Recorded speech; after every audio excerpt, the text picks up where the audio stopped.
calls us, don't let it fade. Welcome to Liberty Monday with Monday. Today, we continue our deep dive into the grievances listed in the United States Declaration of Independence by examining the 25th and 26th grievances.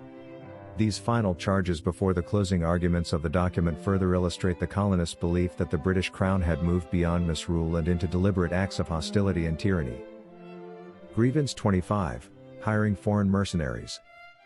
Text from the grievance. He is at this time transporting large armies of foreign mercenaries to complete the works of death, desolation and tyranny, already begun with circumstances of cruelty and perfidy scarcely paralleled in the most barbarous ages, and totally unworthy the head of a civilized nation. What it means.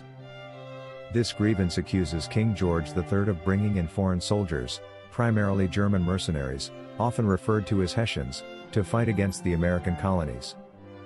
These troops were not British subjects. They had no stake in the conflict. They were hired specifically to suppress colonial resistance. To the colonists, this was a shocking escalation. Instead of seeking reconciliation or even relying solely on British forces, the Crown was importing outside armies to enforce its will. Why this was so serious?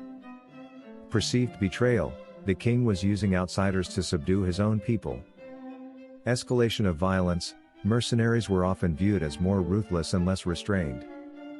Loss of legitimacy, a ruler who must rely on foreign forces signals a breakdown in the relationship with his own citizens. The language used, death, desolation and tyranny, reflects how deeply the colonists feared and resented this move. Historical context. During the American Revolutionary War, Britain did in fact employ thousands of German troops to fight in America. Their presence became a symbol of the Crown's willingness to go to extreme lengths to maintain control. Why it matters.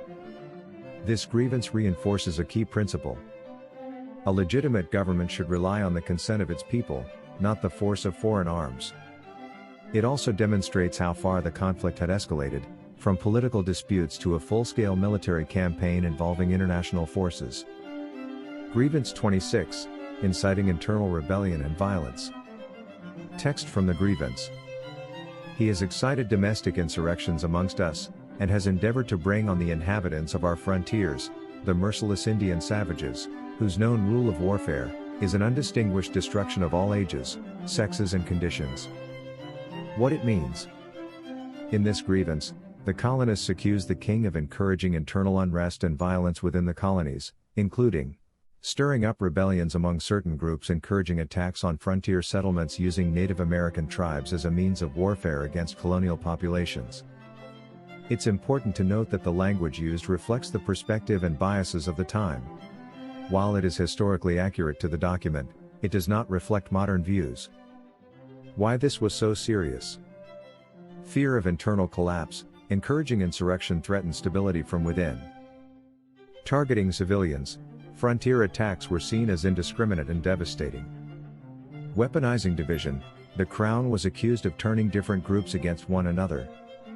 To the colonists, this was not just warfare, it was an attempt to create chaos and fear throughout society.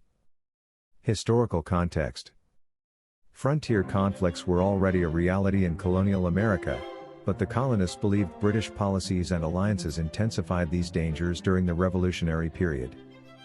Why it matters. This grievance highlights another critical idea. A government should protect its people from violence, not incite it. By accusing the king of fostering both internal rebellion and external attacks, the colonists argue that he has completely failed in his most basic responsibilities. The bigger picture. Grievances 25 and 26 serve as a culmination of the colonists' argument against the British Crown. The king is no longer just unjust, he is actively hostile. He is willing to use foreign armies and internal conflict to maintain control. The safety and stability of the colonies are no longer a priority under his rule. These grievances demonstrate that the conflict had reached a point where trust was entirely broken. Taken together, these final grievances paint a stark picture of a government that has lost both its moral authority and its practical legitimacy. Hiring foreign mercenaries shows reliance on force over consent. Inciting violence reveals a willingness to endanger the very people a government is meant to protect. For the colonists, these actions confirmed what they had already begun to believe, that independence was not just justified, but necessary for survival. These principles continue to resonate today, reminding us that the legitimacy of any government rests on its ability to protect its people, uphold justice, and maintain the trust of those it governs. Thank you for watching.